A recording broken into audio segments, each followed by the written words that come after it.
There was so much wreckage pushed in on us that we just couldn't move. Tracey was literally trapped by the engine, and everything else had collapsed in on her.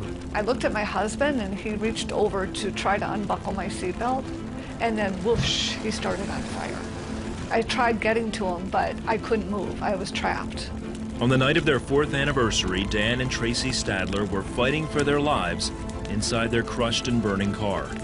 They had been hit head-on by a drunk driver who was going the wrong way down the interstate. The driver of the other vehicle was dead.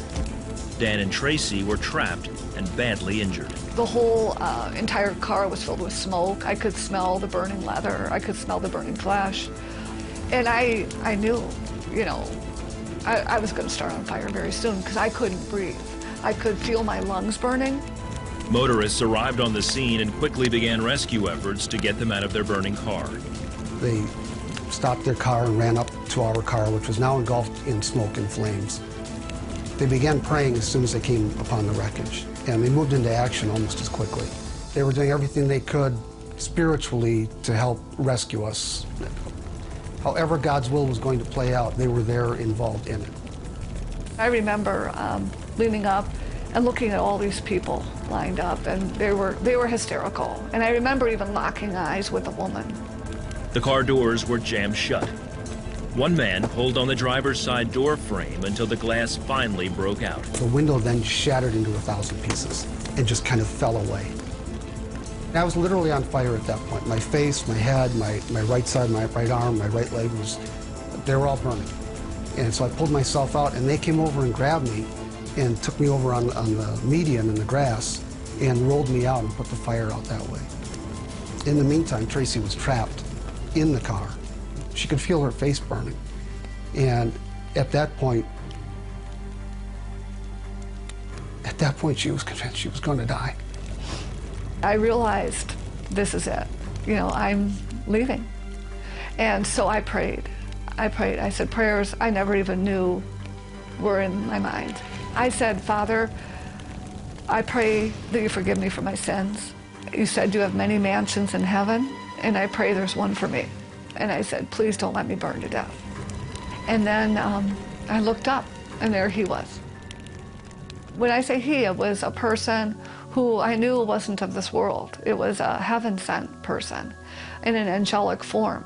And at that point, he just lifted me up, and I went with him. He pulled me out, and we started getting further away from the accident site. At that point, I know I left my body. I know I did.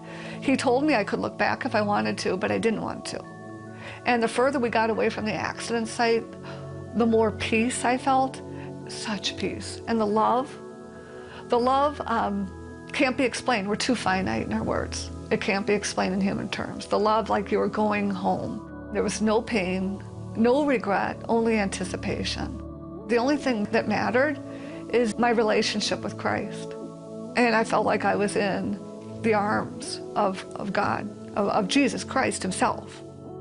Tracey says as they ascended into heaven, she saw her grandmother who died when Tracey was a little girl. And I was so thrilled to see her, and she was so thrilled to see me. She knew me, and I knew her right away. And I started to go towards her, and I stopped. And I said, Megan. And that's our oldest daughter, who was 9 months old at the time. And I said, I have to go back. I mean, I knew I was going to see the face of God. I knew it. And, but I couldn't let Megan grow up alone. And we started going down. And this was just the opposite of going up. It was hard, it was cold, it was fast, and it was painful coming back. She says her spirit returned to her broken and burned body.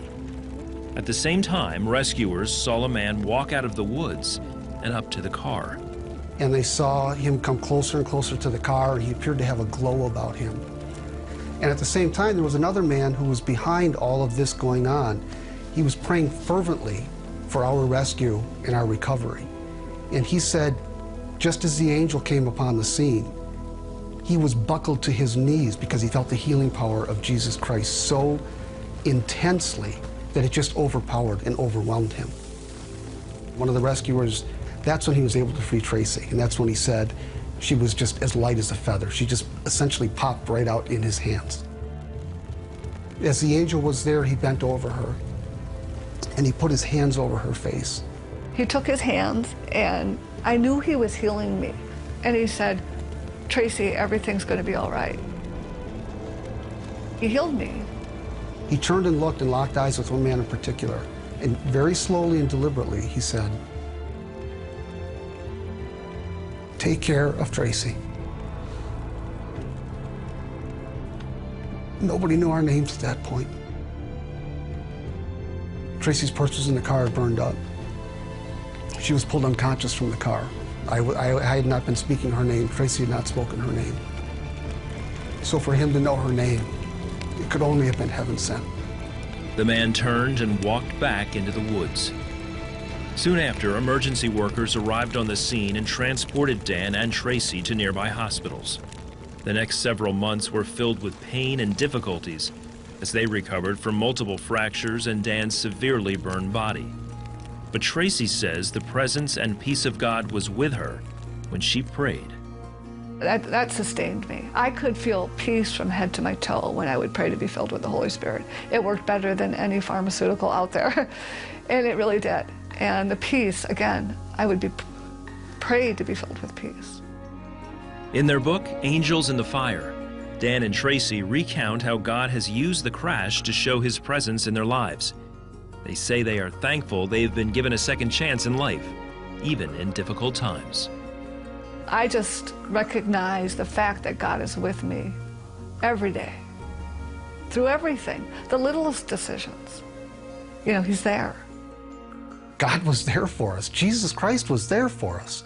He gave us he gave Tracy in particular a healing. He's used what happened to us for many other things. We do have a lot of joy in our lives. Not always happiness, not always thrilled at some of the challenges we faced, but the joy of Christ is always with us. I don't know why I was saved, but he, for some reason, thought I was worth saving. I'm very thankful for that. I really am.